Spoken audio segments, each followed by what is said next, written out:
Let's get it. Let's get it. Let's get it. Let's go. Let's go. Let's get it. Let's get it. Let's get it. Let's go. Let's get it. Let's get it. Get it. Get it. Let's go. All right. So.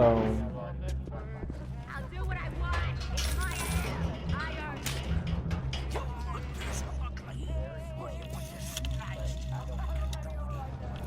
Open the damn door!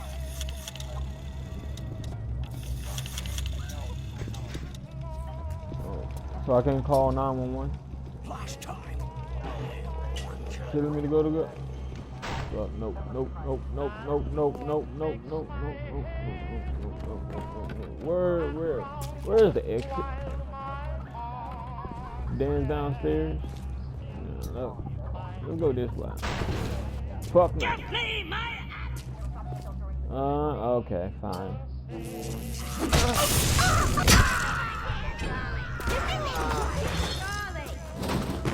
Charlie, where you going? Nah, Charlie! Come back and test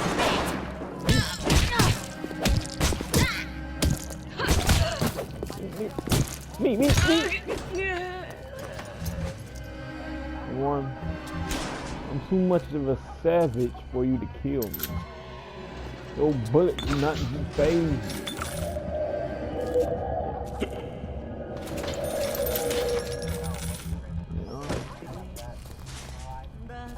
I'm crazy too.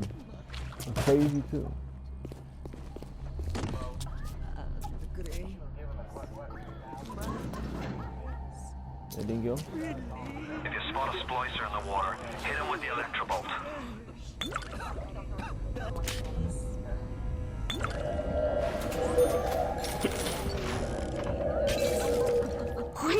I can control myself!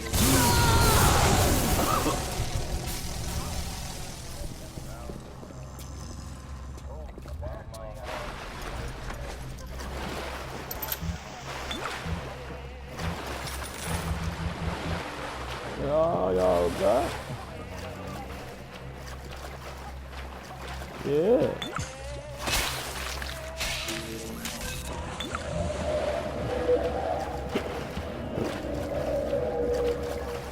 Oh boy, good like me.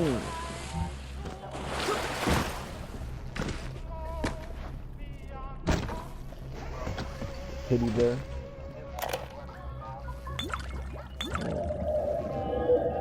Wait. Hold up. I didn't read that. Wait a minute. I didn't read that. Yeah, real man. Another year, another night. Another night alone. I'm out and you're stuck in Festus. Working. Imagine my surprise. Turn that off. Oh, just guess I'll have another drink. Here's a toast to Diane McClintock. Toast. Silliest girl in Rapture. Silly enough to fall in love with Andrew Ryan. Silly.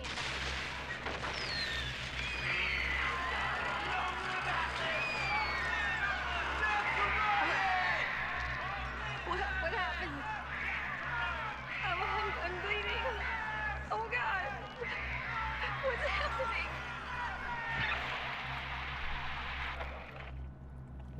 Dang. I'm sorry for you, boo. You got it rough. For the notes. Okay. I don't need none of that. Yeah, the World Rapture. Tasman. Okay. Next line. Line. Okay. Vodka. Okay.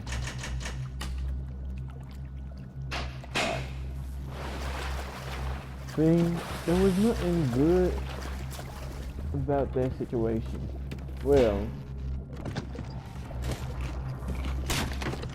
in my eyes, there was nothing good in that situation. But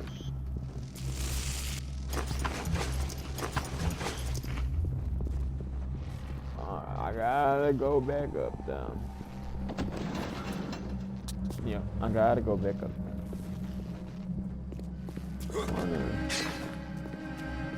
I got the thing on me. Got the thing on me. What up? I got that thing on me. Okay. I'm sounding a little too black, man.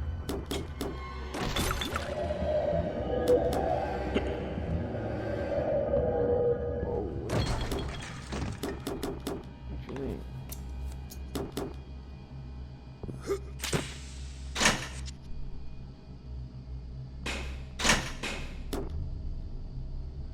Give me that.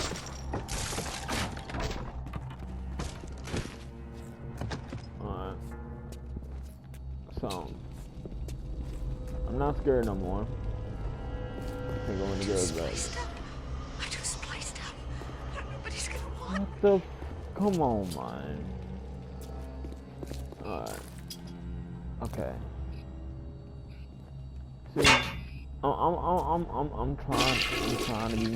trying to be safe. Don't kill me, man. I didn't do anything, man. No. I want the bar, yeah, I want the whiskey.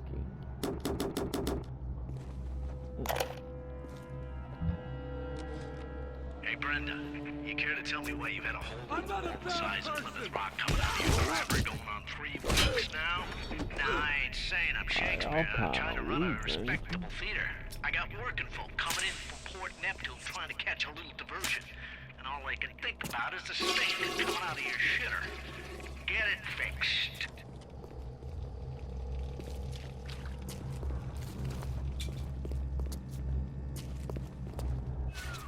Careful now.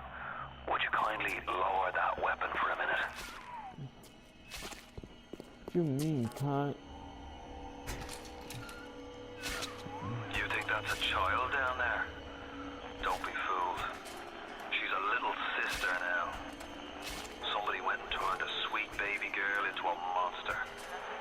Whatever you thought about right and wrong on the surface, well, that don't count for much down in Rapture. Those little sisters, they carry Adam, the genetic material that keeps the wheels of Rapture turning. Everybody wants it, everybody needs it.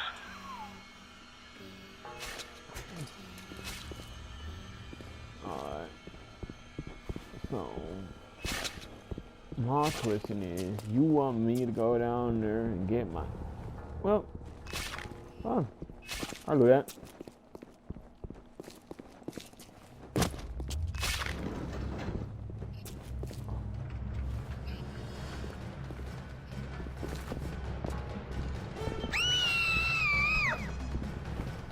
Ooh.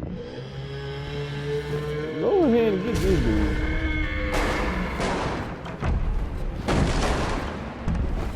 I'm finna get murked. Look at you. Ooh. Ooh. Hold up. Come on now. Hey, he dead. He dead. That's the big daddy. He dead. He keeps her safe. Look at you. Fold it like an omelet.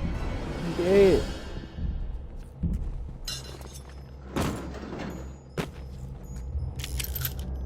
Hey, you dead.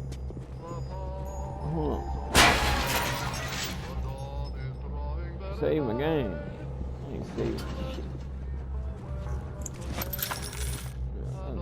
He dead. He dead. He long gone. They gonna let him fold you like that, my brother. Yeah.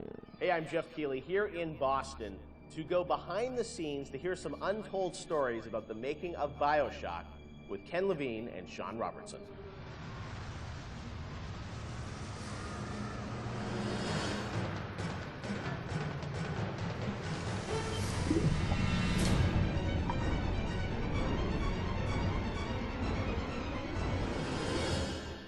Let's talk a bit about the theme and setting of BioShock, Rapture. Yes. I think a lot of people, when they played the game for the first time, Ken, they wondered, how did you even dream up this place? And I know you said publicly before that part of the reason you sort of, what led you to Rapture was this idea of fully simulating a place. Yep. Tell us about that sort of idea and the frustrations you had with other games where you sort of hit a bound. I think our philosophy was always to do what we were doing 100% rather than try to do something bigger and do it 50% or 40%. So one of the ideas of, and this sort of came from System Shock 2 as well, where you focus on an area that you can really bring to life and you kind of eliminate the questions of, well, why can't I go over the bridge to New Jersey? So we were able to really make a place, I think, that felt believable and real, even though in actuality it was really quite limited. But we just sort of dressed it with all these buildings outside that were all, basically glorified fakes. We let the story drive what we needed to show rather than some kind of like predetermined map which we set down, which is a little different than like System Shock 2, where we actually mapped a spaceship out deck by deck. Yeah. Because I don't know what the philosophy felt a little different there, because you want to feel like a real spaceship that was sort of stacked on top of each other. Rapture was free to sprawl across the ocean floor. Although you guys originally, John, were talking about doing this game on a sort of spaceship again, right? Yeah, when we first started talking about what the spiritual successor to System Shock 2 was going to be, Spaceship came up, but again, we wanted a limited environment. We didn't necessarily want to do Spaceship again. And our first actual exploration of this space was underwater, but ultimately ended up looking like a spaceship. It just happened to have a couple of seaweed fronds outside. And that started to push us towards what artistic statement that we wanted to make this look different, and what rules we were going to set for the world. How at every turn we were going to try to remind the player that they were in fact underwater and that this wasn't a spaceship. And how, like, underwater, we obviously know you did underwater, then sitting in the sky, like where did you come with the idea of like doing this underwater? I think there was probably a conversation. It's like, well, what kind of places could be cut off from other places? Yeah. Like, well, spaceship, summer camp, any island notion, right? Something that's cut off from the rest of the world. Yeah. So you never felt like you should be able to go over that bridge to New Jersey. I don't want to apply some deep and meaningful conversation. I think it was one of those ideas that you just kind of say, and then everybody's, that sounds cool. Let's try that. Let's go for it. And I think it lended itself to having very nice views out the window without having to build an insane amount of unique assets. Right. By today's standards, we still were a small team back then.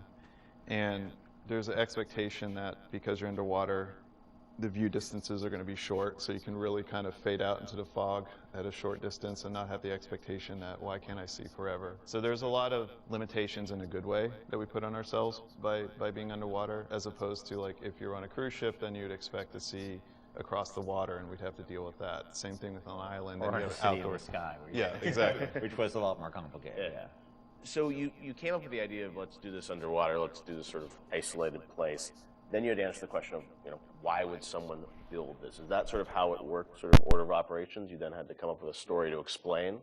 Yeah, I think we wanted a very believable reason why they'd be there. Right. And sort of the necessary isolation of the place sort of led to, well, what kind of person would want to do this? And I wasn't even particularly aware of the sort of political implications of what I was reading, but I've been reading, I had read The Fountainhead. Right. By Ayn Rand, and I mostly thought it was an interesting story. Like, I didn't realize that people were sort of basing their sort of political lives around it, because I wasn't that tuned in to that stuff at that point. And so, but I love the dialogue and the kind of speechifying in it, because you can see a video game character speaking with that kind of certainty and that kind of confident philosophy. It just seemed like a natural kind of thing to apply to this place. And so it just sort of all came together as a sort of who is the guy who would do this? Well, that character. He was sort of this amalgamation of characters from Ayn Rand's books and Ayn Rand herself. This sort of idealistic person who says, well, the only way to do this is to separate from the rest of the world. Right. And that led to Andrew Ryan. I am Andrew Ryan, and I'm here to ask you a question. Is a man not entitled to the sweat of his brow? No, says the man in Washington, it belongs to the poor. No, says the man in the Vatican, it belongs to God. No, says the man in Moscow, it belongs to everyone. We knew from a technical standpoint that we wanted isolation. We also knew to sell it, we needed a compelling storyline, a backstory that why would this place exist? Otherwise, how are we going to make Rapture feel like it's lived in if we don't have the reason for it to be there? So once we decided on the underwater location and then the closed off spaces, that objectivist story kind of came in and made the art stronger and made the level design stronger because we could feed back into that loop. And I think that's why we had to have sort of Andrew Ryan's pitch right at the beginning of the game. We wanted people to understand why somebody would go there. And so he makes this very personal one-to-one pitch to the gamer, but also that was the pitch he'd make to people, which was, there's a place that you can be free of all these things, where you can not be sort of put upon by the government and not be afraid of nuclear war and not be afraid of all these other things that will plague you on the surface. We wanted that pitch to sort of resonate and make sense, because that's, otherwise by the time you got there you'd be like, well, this place is just fantasy, nobody would ever come here. And that the beauty of the place also was also tied into that. It had to be a very attractive proposition, or people who would believe that people would go leave their lives and go to the bottom of the ocean. I'm sure in some ways you had to convince the team and enroll them in your sort of vision of who this character was going to be and what the setting was going to be. How did that work, Sean? I mean, did Ken come in and say, hey, I've been reading these books, and I think we could sort of... I believe he just came in one day on a horse and said, and ran, everybody read The Fountainhead. Exactly. I bought 30 copies of it. Yeah, I think, Here's a 2,000-page book or something. Yeah. Go read it. And it really is more organic. Like I said, we knew that we had this location, and you struggle to fill it with stories, and you struggle to find meaning of why does this place exist? What's my motivation? And as Ken started to explore Ayn Rand a little more and started talking to us about it, and we were having that conversation, and it's like, oh, this could totally work. Like, this is exciting. Like, this is something that really hasn't been done in a video game before. And if we had flipped it and come up with the idea first before the location, I don't think we would have really been that excited about it. But we had a location, and now we're trying to fill it with that story, and because of the order of operation there, you start to get excited, like, oh, I could totally make this work. This is going to really make it feel like a lived-in space. As you think of sort of the the setting, and you think of maybe a character or something, was there a moment that you think back, it's like, oh, like right then and there, like I got excited when you attached the Ayn Rand For me, stuff it was to it was going to Rockefeller Center and seeing the visual. Uh-huh. So I told this story before, but my wife and I were in New York, and we went to Rockefeller Center, which was, if you go to Rockefeller Center, it basically looks exactly like Rapture. It's because every building, you're sort of encircled. It's this block in New York, or a couple of blocks in New York, where Radio City Music Hall is, and where 30 Rockefeller Plazas, where if you see that show 30 Rock, and the ice skating rink, and where they put the Christmas tree, and it's this very iconic location. But what's cool about it, it's all one, unlike the rest of the city. Everywhere you look, it's one architectural style. It's Art Deco. And it's very iconic Art Deco. And my wife and I were there, and we were sort of working on the game, and we didn't have a visual style. And all of a sudden, I started looking around, and I said, oh, this could be a visual for the game. Also, the geometry of it was actually quite conducive to making a video game, because it wasn't overly complicated geometry. Art Deco is quite bold and simple. Bold and geometric, and simple. And so my wife and I bought a couple of tourist cameras before iPhone cameras, exactly. Throwaway cameras, Yeah, throwaway cameras, those little Kodak things, and we just started photographing doorknobs and light fixtures, and just sort of developed the photos. Remember that? Brought them in and said, come to the office, here's a stack of stuff, here's a Sean. stack of photos. I'll see you guys in a couple of years. Go make this. City where the artist would not fear the censor, where the scientist would not be bound by petty morality, where the great would not be constrained by the small. And with the sweat of your brow, Rapture can become your city as well.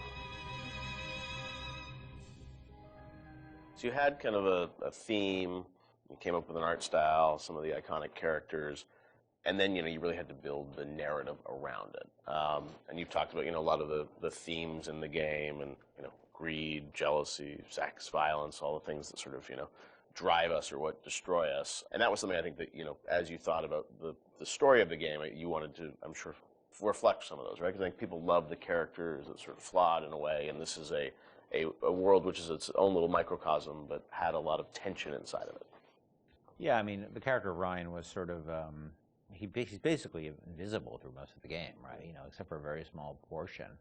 But he's very present because the city is him, right? It's such a representation of him. We never want to cut away to a cutscene where you saw Andrew Ryan, planning and scheming. We wanted him to be very present without actually being present. But once you had Ryan, and once you had his desire to protect this vision of his, you just had to then come up with the characters who'd be arrayed in opposition to him. So we had this character, the Big Daddy, and then eventually the character of the Little Sister. And so characters like Tenenbaum came along, like, here's a person who's in opposition to him for this reason. And then you have, for more noble reasons. And then you have a character like Atlas, who's much more cynical opposition. Once we had all those characters already, we're like, well, who are you?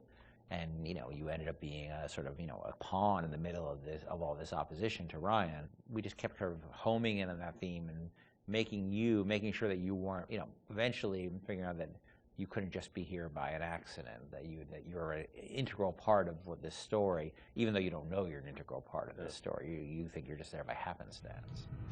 Look, Mr. Bubbles, it's an angel. I can see light coming from his belly. Wait a minute, he's still breathing. It's all right. I know he'll be an angel soon.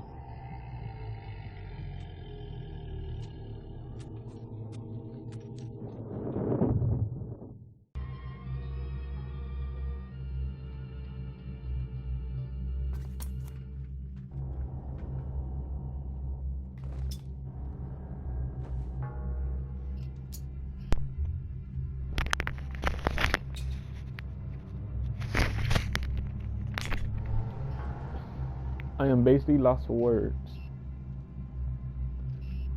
Well, back to the gameplay.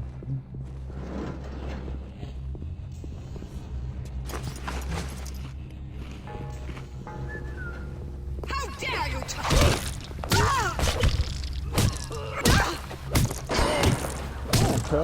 Come on. When you gonna fight me, if you gonna shoot me good. We were just getting started! Watch where you doing that at, man. I'm looking. When the boy is searching, you don't hit him while he's searching.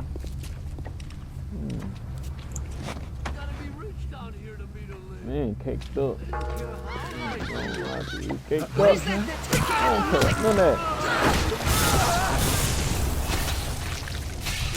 I don't care none of that. Ooh.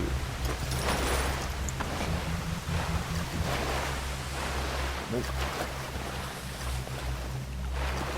That's you protection right there. What y'all got? Good stuff. Good stuff. Yeah. Good stuff. Security alert in pause. Do I got it?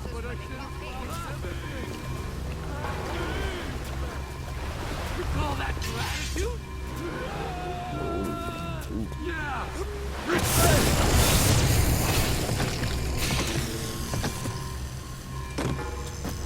Y'all just gotta execute it. Who else wants some? Come on! Come on. I just want to talk to somebody!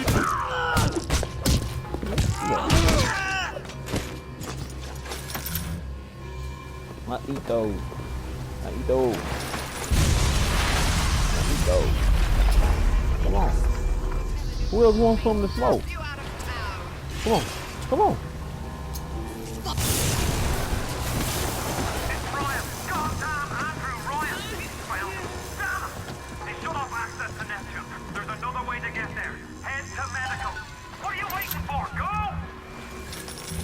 You don't rush me. Alright, do what I want. They don't want to smoke. They want to smoke with me, Kobe Jack Keys, the Ice King King. Come on.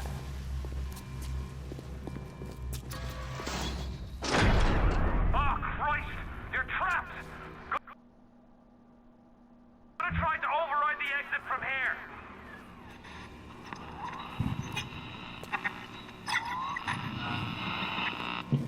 tell me, friend, which one of the bitches sent you?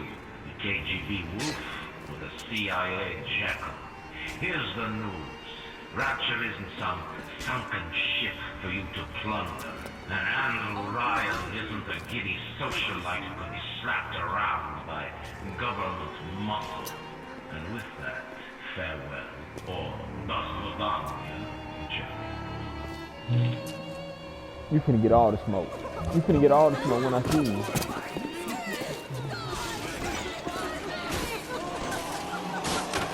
Whoa. I'm ready.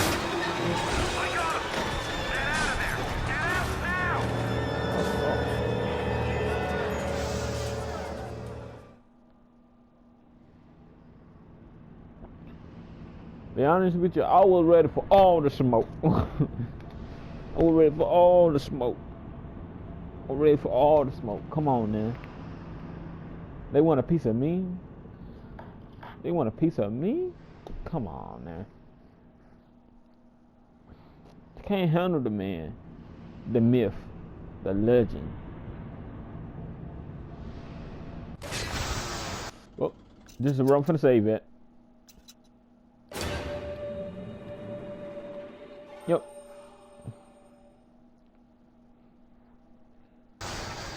And that's the end of the